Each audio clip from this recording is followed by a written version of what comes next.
Hello, my friends. Lorraine here, and my channel is Lo's Life and Lessons. Welcome back, and if you're new, I welcome you to my channel. I hope that you'll stick around and that you will enjoy these videos. Today, I'm talking a little bit about some of the decisions that I made during my life. One of the characteristics about being older is that we have a lot of years to look back on. Plus, we have the time to look back on them and to look at the decisions that we've made throughout our lives, which turned out to be good decisions. And that can even include what we might, first of all, consider bad decisions, but that there were some good things that came out of it. If we learn from it and we evolve and we learn a lesson that we apply in the future, that is a good outcome even to a bad decision. But today I'm going to focus on some good decisions. Before I get into that, though, I want to share with you my scent of the day, which is by the French perfume company Caron. And this is called Parfum Sacre, sacred perfume. This perfume dates back to 1991. Now, they call it a vintage, but of course, at my age, 1991 doesn't even really seem like a vintage to me. To me, a real vintage is from the 60s and 70s.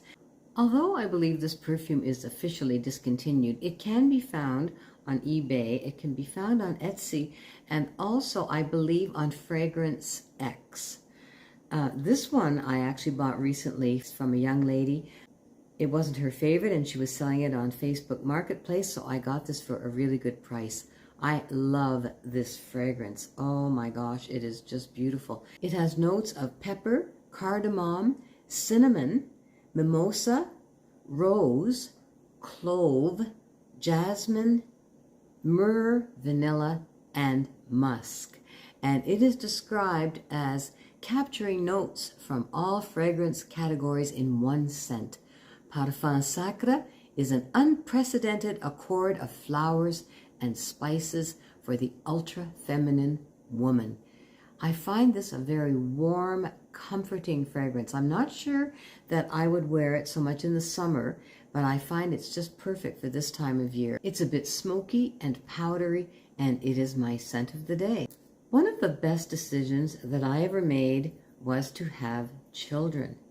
Now, remember that when I was young and got married at age 22, there were methods of birth control available that were not available to our parents and to our grandparents. So we had much more control over when we were going to start, when or if we were going to start having children. And I was married for 5 years before I decided that having children was going to be in my future, because I wasn't really sure until then.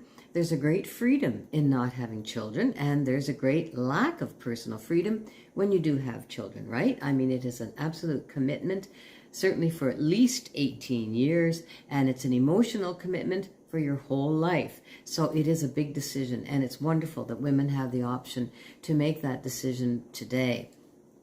I was 27 before I had my first child, and when I decided to have children, I decided that I was going to have a family. I wasn't going to have one child. I was going to have at least two, and I ended up choosing to have 3 children. I enjoyed being pregnant all 3 times. I didn't have any major problems. For my first delivery, I did have some medical problems, but those were taken care of, and the next 2 deliveries were without incident. So I really enjoyed giving birth, and I enjoyed my children a great deal. And part of that was my decision to work part-time. When I had 2 children, and I believe one was in school and one was not, I decided that I would work part-time. At the time, I was working in a hospital. And so I did have the option to make myself available only a few shifts a week. And that's what I did for 8 years. And it was perfect. It kept me in the workforce. It kept me connected to my colleagues and friends in the hospital. It kept me up to date in my nursing skills. And it also gave me the time to spend at home looking after my children and looking after the home. I look back on those 8 years of working part-time with great fondness. I did a lot of things during that time that I haven't done before or since, really. I made jams, I made preserves, I canned tomatoes. I made my own baby food for quite a while for my second child, my daughter. I had a garden, which I really enjoyed. I spent time with my neighbors. I also had the opportunity to do a bit of volunteer work. So it was a very well balanced time in my life. I look back on that with great fondness. I had a wonderful time during those years. It was a good decision. Another decision that I made, and this was in my late 30s, I decided to stop drinking alcohol. Now, both my parents and other family members had a problem with alcohol. So many people do have a problem with alcohol, whether you would call them alcoholics, but certainly alcohol can cause a lot of problems in people's personal and family life. Sometimes I would feel really stressed, for example, and I would be going to a party and I would have the deliberate intent to get intoxicated. Well, I know now that that really is not normal. Yes, I was in my 20s, but I was in my late 20s, and at that time I did have one child. So when I look back, I think that was kind of a sign that I didn't exactly have a normal relationship with alcohol. I also would drink after night shift. I would come home in the morning between 7:30, 8:30 in the morning, with the intention, of course, of going to bed and sleeping during most of the day because I had to get up and go to work the next night. And I would have a drink to supposedly help me sleep. So I don't think that that was necessarily a good sign either. By the time I was in my 30s, my mother was having a very hard time with her drinking. It led to hospitalizations, it led to illness. I was looking at all these health issues that she was having, and I thought, you know what, at least part of that is due to her drinking too much. So I made the decision that I would stop drinking. I don't know if I was an alcoholic at the time. If I was certainly in the very early stages. I did not find it difficult to stop drinking. I feel it was one of the best decisions I've ever made in my life. I don't miss it at all. I think that it's kept me healthier, it's kept me more vibrant, and I don't need it to have a good time in my life. That was a really good decision. And around the same time, I quit smoking. Now, I smoked for about 22 years. I started smoking at about age 17, and I think, I was in my late 30s when I decided to quit smoking. That was a difficult decision. I was definitely addicted to cigarettes. I tried one time, and I quit for a year, and then I went back to smoking, and then I tried another time, and that time I was successful. But I needed a lot of help. At the time, I sent for a lot of information from the Lung Association in Canada, and they sent me all kinds of brochures and written information about smoking. And even though I'm a nurse, I still had a lot to learn about the effects of smoking on people's health. I also had a friend who had quit smoking, and I leaned on her a lot. When I was tempted or when I had a craving, I would phone her and I would need her support, and she helped me a great deal too. So that is another wonderful decision. I am so glad that I was able to quit smoking.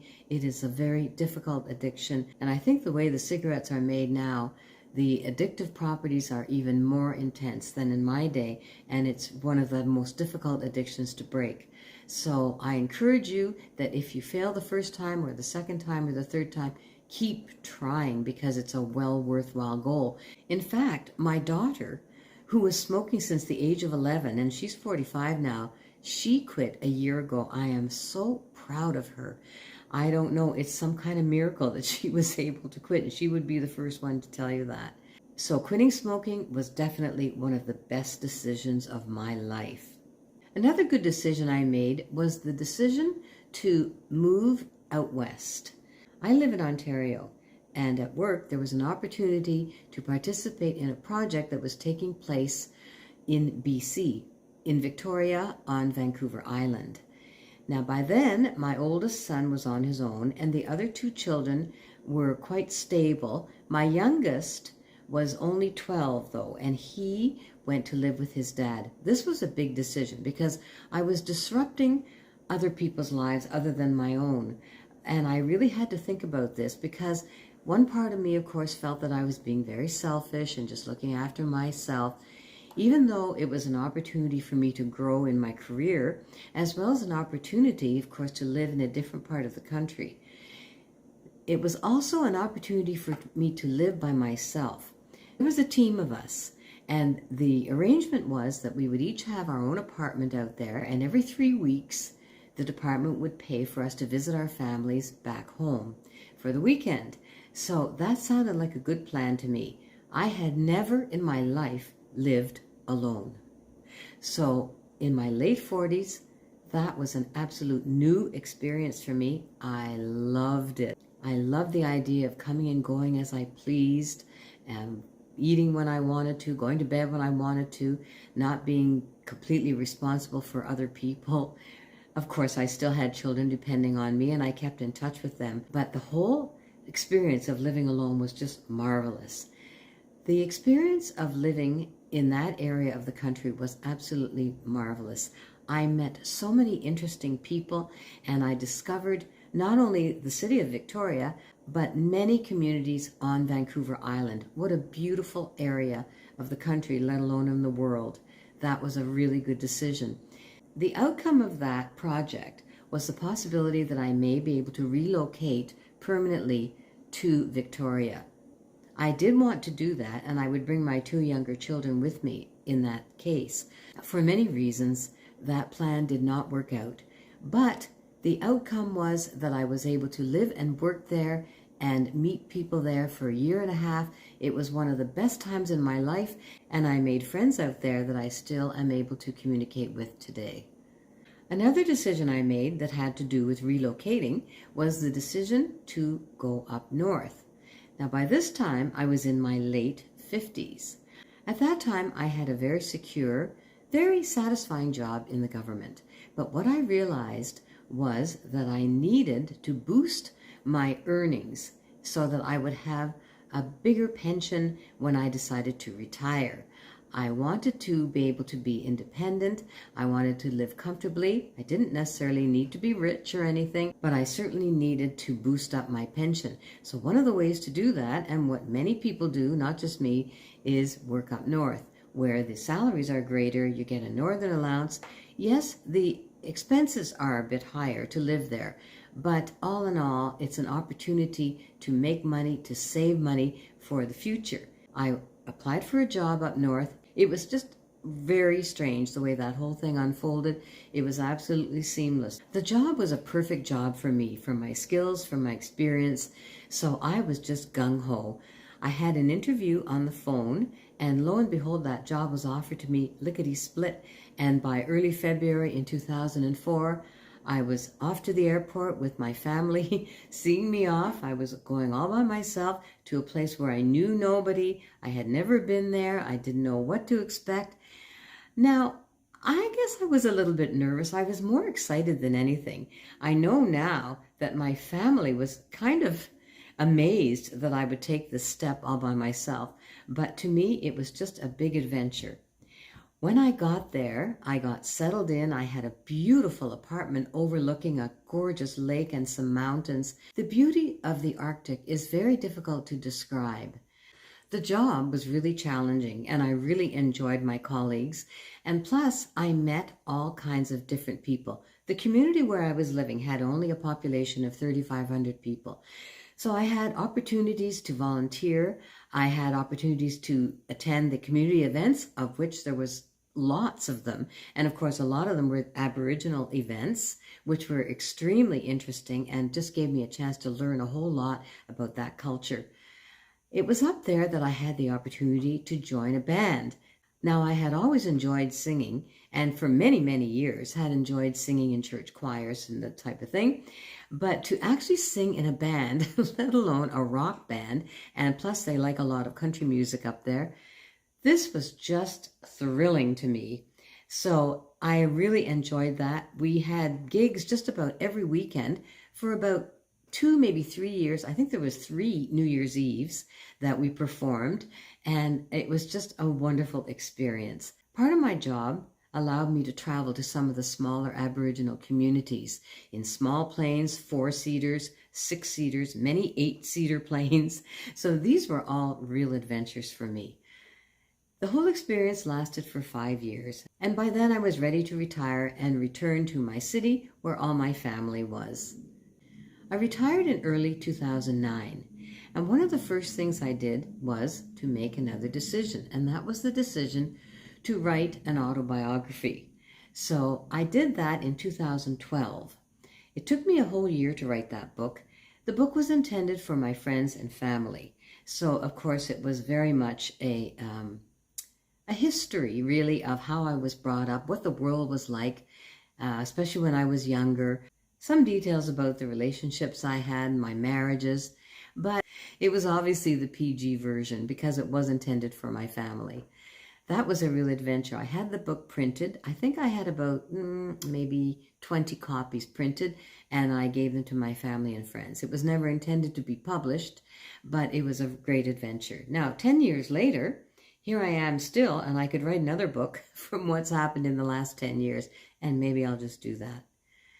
And the most recent decision that I made, that some of you know about, is the decision to pursue a little bit of a modeling career. This idea occurred to me when I realized that, some of these websites for some of the plus size clothing stores have models who are overweight because they are modeling those plus size clothes, and also older women, because older women are increasing in numbers as the baby boomers get older. We are out in the community, we are going places, we're spending money, and there's a need for models our age in the commercial world. So in this age of including everybody, I thought, you know what, I'm going to explore a modeling career in my own community. And I did find a modeling agency which has been here since 1970, which did impress me because they must be doing something right to be around since then. I contacted them, I made my online application, I had an interview, I had a photo shoot, and a portfolio will be compiled which will allow the modeling agency to market me to their clients. So I'm looking forward to that. I'm looking forward to maybe having a few contracts, doing some modeling, doing a few commercials perhaps for TV and or radio. I'm open to anything. Thank you very much for joining me on this little trip down memory lane. Oh my gosh, it's so much fun for me to even remember and talk about these experiences in my life. These were all very big decisions. Of course, I made other big decisions in my life as well, but these were some of the major ones, and they affected many people, not just me. I'm so grateful for all these experiences in my life. I learned so much. Thank you for joining me. Take care. I love you all so much. I hope that you will join me in my next video, and I will see you then. Bye for now.